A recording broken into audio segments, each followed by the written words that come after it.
Dear students, in this video, I will explain asynchronous mode 8 up down counter. जैसे कि मैंने आपको इससे पहले पढ़ाया कि मोड 8 अप काउंटर क्या करता है, काउंटिंग परफॉर्म कराता है असेंडिंग ऑर्डर में। एंड डाउन काउंटर क्या करता है, काउंटिंग परफॉर्म कराता है रिवर्स ऑर्डर में, यानी कि डिसेंडिंग ऑर्डर में। और मोड 8 का मतलब ये 3 बिट काउंटर होते हैं जो कि 0 से लेकर 7 तक 8 काउंटिंग सीक्वेंस की काउंटिंग परफॉर्म कराते हैं। तो यहाँ पर लॉजिक बिल्कुल सेम है अप काउंटर डाउन काउंटर का, क्योंकि asynchronous mode 8 up down counter है। लॉजिक बिल्कुल सेम है। जैसा कि मैंने आपको asynchronous mode 8 up counter and asynchronous mode 8 down counter में पढ़ाया कि जब हम इसको अप काउंटर के तरीके से बनाते हैं तो अप काउंटर में जो एक फ्लिप फ्लॉप का जो क्यू आउटपुट है वो सेकंड फ्लिप फ्लॉप की क्लॉक पर अप्लाई होता है, और सेकंड फ्लिप फ्लॉप का जो क्यू आउटपुट है वो थर्ड फ्लिप फ्लॉप के क्लॉक पर अप्लाई होता है, जिससे कि एक फ्लिप फ्लॉप दूसरे फ्लिप फ्लॉप को, दूसरा फ्लिप फ्लॉप तीसरे फ्लिप फ्लॉप को इस तरीके से एक एक करके ट्रिगर्ड करते हैं और फ्लिप फ्लॉप अपनी स्टेट चेंज करते हैं, जैसा कि मैं आपको एक्सप्लेन कर चुकी हूँ। यहाँ मैंने एक कॉमन सर्किट डायग्राम बना रखा है दोनों टाइप के काउंटर्स का, मीन्स की asynchronous mode 8 up down counter. This circuit diagram is used to perform both types of counting in ascending order and descending order। तो ये कॉमन सर्किट किस वजह से बना, इन गेट्स की वजह से बना।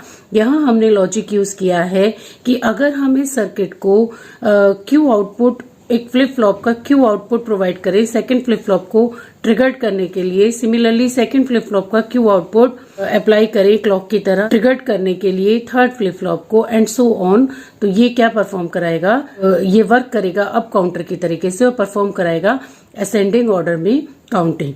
और if we apply Q complement output, means the complement output of a flip flop as a clock to the second flip flop to trigger that flip flop, and then the complement output of second flip flop is applied to the third flip flop as the clock pulse to trigger that flip flop, and so on, then this circuit behaves like a down counter and perform descending order counting, means it perform reverse counting।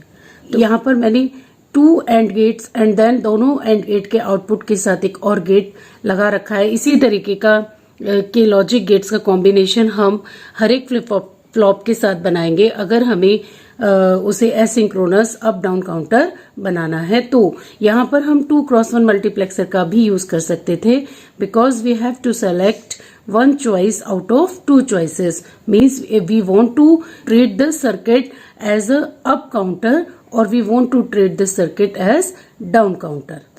So क्या इसके पीछे logic है, हमने किया क्या है, देखिए जो काउंटिंग सीक्वेंस है वो उसी तरीके से प्रोवाइड कराएगा जैसा कि मैंने आपको up counter and down counter में एक्सप्लेन किया।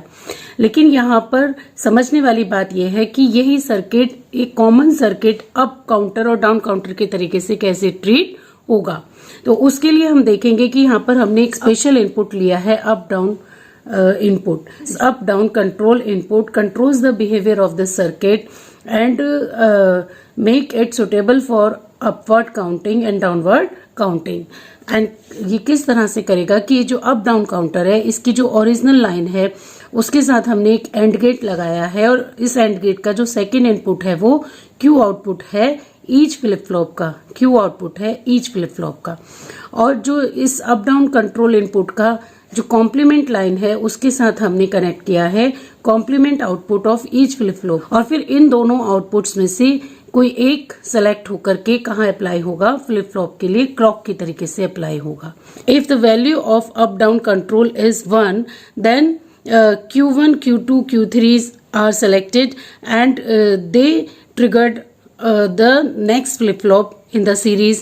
If the value of up and down counter is 0, then the complement output of each flip flop is selected to trigger next flip flop in the series। तो कैसे कि suppose कि up down counter की value 1 है, तो यहां से क्या गया 1 गया, और यहां से क्या आ रहा है Q1 आ रहा है Q1। और अगर यहाँ अप डाउन की वैल्यूज 1 है तो इसकी कॉम्प्लीमेंट लाइन पर क्या जाएगा 0 जाएगा, मीन्स कि यहाँ से क्या गया 0 और यहाँ से क्या जा रहा है Q1 का कॉम्प्लीमेंट, Q1 का कॉम्प्लीमेंट। तो एक 0 होने की वजह से इस एंड गेट का आउटपुट क्या आ जाएगा 0 और 1 होने की वजह से इस गेट का आउटपुट क्या आ जाएगा Q1। अब इस 0 और Q1 में से कोई एक सेलेक्ट होगा तो क्या सेलेक्ट होगा Q1, क्योंकि Q1 और 0 इज इक्वल टू Q1। तो यहाँ से क्या अप्लाई हो जाएगा क्लॉक पर Q1। सिमिलरली जब ये 1 लाइन यहाँ से जाएगी और यहाँ पर अप्लाई हो रहा है Q2 और इस एंड गेट के साथ यहाँ से आ रहा है 0 और यहाँ पर अप्लाई हो रहा है Q2 का कॉम्प्लीमेंट, तो यहाँ से क्या जाएगा 0 और यहाँ से आउटपुट क्या आएगा Q2। अब ये Q2 और 0 क्या मिलेगा यहाँ से Q2, तो ये Q2 अप्लाई हो जाएगा as a clock to trigger the third flip flop. ये हमारा फ्लिप फ्लॉप 1 है, फ्लिप फ्लॉप 2 है एंड फ्लिप फ्लॉप 3 है। Do you understand this point? This is the main point of the circuit. तो इस case में इस सर्किट ने कैसे वर्क किया, अप काउंटर की तरीके से और असेंडिंग ऑर्डर में काउंटिंग परफॉर्म कराई। नेक्स्ट हम देखेंगे, क्योंकि इसका लॉजिक बिल्कुल सेम वही हो गया, एसिंक्रोनस मोड 8 अप काउंटर की तरीके से इस केस में, और ये अब अप काउंटर की तरीके से वर्क करेगा जिसकी फंक्शनिंग मैं आपको एक्सप्लेन कर चुकी हूं। अब हम देखेंगे कि ये डाउन काउंटर की तरीके से कैसे वर्क करेगा। If the value of up और डाउन कंट्रोल इनपुट इज 0, जैसा कि मैंने यहाँ बताया कि अगर इसकी वैल्यू 0 है, अब 1 नहीं है 0 है, if the value of this is 0 तो यहाँ से क्या जाएगा, यहाँ से इसकी ओरिजिनल लाइन पर जाएगा 0 और जो इसकी कॉम्प्लीमेंट लाइन है उस पर अब 0 नहीं जाएगा, क्या जाएगा 1। ठीक है, तो यहाँ से क्या आ जाएगा 1।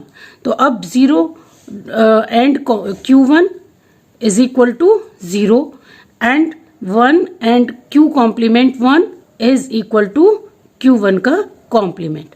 तो अब यहाँ से Q1 नहीं जाएगा, क्या जाएगा Q1 का कॉम्प्लीमेंट जाएगा, जो ट्रिगर करेगा फ्लिप फ्लॉप 2 को, और फिर फ्लिप फ्लॉप 2 ट्रिगर्ड होगा तो अपनी स्टेट चेंज करेगा according to the T input.